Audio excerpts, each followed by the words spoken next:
በአዲስ አበባ በሃይገር በታክሲ በቅጥቅጥ በከተማ አውቶቡስ ላይ ሲከፈሉ የነበሩ የዋጋ ታሪፎች እጅግ በጣም ጨምረዋል እና ልክ እንደ ድሮ መስሏችሁ እዛ ገብታችሁ ሹፌሩ ጋር እንዳትከራከሩ በማሰብ ነው ይህንን መረጃ ያስኩላችሁ። ስለዚህ በመጠበቅ ምን ያክል ዋጋ ጨመሩ እያንዳንዱ ነገሮች የሚለውን ነገር ማወቅ ትችላላችሁ። ሌላኛው ዜናችን ደግሞ በኩባ የሚኖሩ ነዋሪዎች በሀገሪቱ ያለውን የኑሮ ውድነትን በጣም አማሯቸው ሀገሪቷን የሚያስተዳድረውን የኮሚኒስት ፓርቲን ዋና መስሪያ ቤትን በእሳት አንድደውታል። ይሄ በጣም የሚገርም ነገር ነው። በጣም ሰፊ ነገር ነው።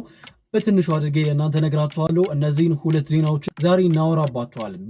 በትንሹ ማለት ነው። እውቀትና አዲስ ነገርን ታገኙባችኋላችሁ ብዬ አስባለሁ። ቻናሉን ሰብስክራይብ ያደረጋችሁ በየቀኑ አዳዲስ ዜናዎችን ማግኘት ትችላላችሁ። ቪዲዮዋንም ላይክ ማድረግ እንዳትረሱ። ወሬ ሳላበዛ ሳላንዛዛባችሁ ቀጥታ ወደ ዜናዎቹ ነበር። አዲስ አበባ የትራንስፖርት መኪናዎች ላይ የዋጋ ወይም የታሪፍ ጭማሪ ተደርጓል። ይሄ ለምንድን ነው የምነግራችሁ? ልክ እንደ በፊቱ ገብታችሁ በዛ ዋጋ ከፍላለሁ ብላችሁ ሹፌሩ ጋር እንዳትጣሉ በማሰብ ነው ይህን ዜና የምነግራችሁ። በአዲስ አበባ ባሉ ልክ እንደነ ታክሲ፣ ሃይገር፣ ቅጥቅጥ በመሳሰሉ የትራንስፖርት መኪናዎች ላይ ከ5 ብር እስከ 20 ብር የደረሰ የዋጋ ጭማሪ ተደርጓል። በጣም ግን ዋጋ የተጨመረበት የከተማ አውቶቡስ ሲሆን እስከ 20 ብር ድረስ ዋጋ ጭማሪ ተደርጎበታል። እነዚህ አይነት የትራንስፖርት መኪናዎች ላይ ለመጨረሻ ጊዜ ዋጋ የተጨመረው 2017 ዓ.ም ሲሆን በዚህ ጊዜ የቤንዚን ዋጋ 91 ብር ነበር። የናፍታ ዋጋ ደግሞ 90 ብር ነበረ 2017 ማለት ነው። አሁን ግን እጅግ በጣም ጨምሮ የቤንዚን ዋጋ 132 ብር ሲሆን የናፍታ ዋጋ ደግሞ 139 ብር ገብቷል። በአንድ ዓመት ውስጥ እጅግ በጣም ብዙ ለውጥ ነው የተፈጠረው።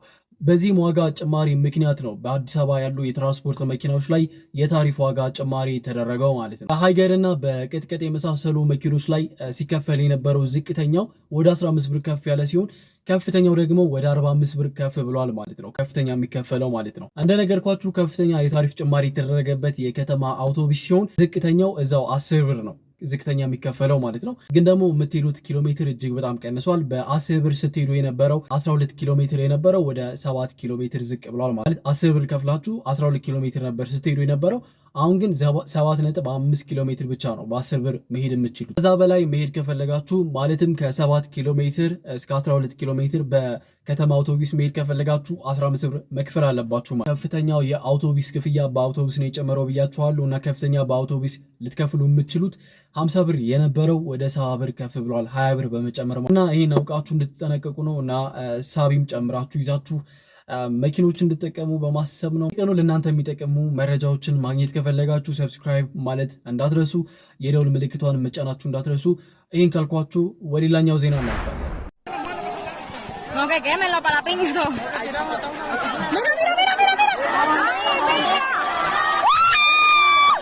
አሁን ያሳያችሁ ቪዲዮ በኩባ ውስጥ የተቀረጸ ቪዲዮ ነው። አሁን እያያችሁት ያላችሁት እና በኩባ የሚኖሩ ነዋሪዎች በሀገሪቱ ያለውን የኑሮ ውድነት በተደጋጋሚ ማብራት መጥፋቱን ተከትሎ ተማረው ሀገሪቱ የሚያስተዳድረውን ዋና የፓርቲውን መስሪያ ቤት ሄደው ነው በእሳት ያነደዱት። በምታዩት አይነት መልኩ በጣም የሚገርም ነገር ነው። ምክንያቱም ኩባ ውስጥ እንደዚህ አይነት ነገር ብዙ ጊዜ የለም።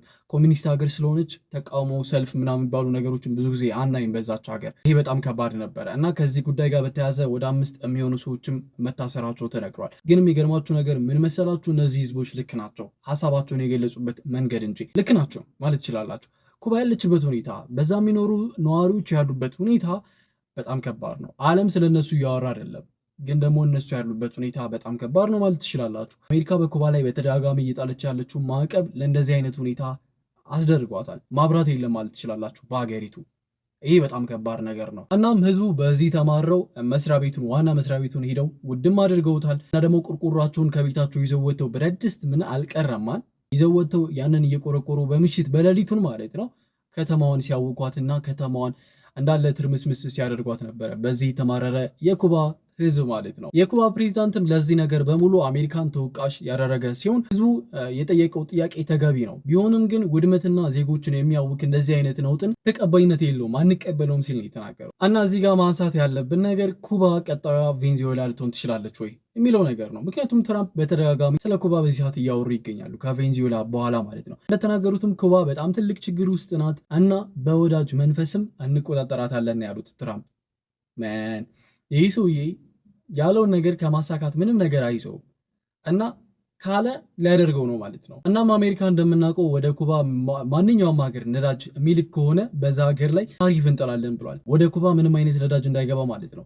ቬንዙዌላ ጋም ያለውን ችግር እናውቃለን። እና ኩባ በመሃል ወዳጆቿን በማጣቷ ምክንያት እና ነዳጅ ለ3 ወር ያክል ወደ ሀገሪቱ አለመግባቷን ተከትሎ ያለችበት ሁኔታ በጣም ከባድ ሁኔታ ነው።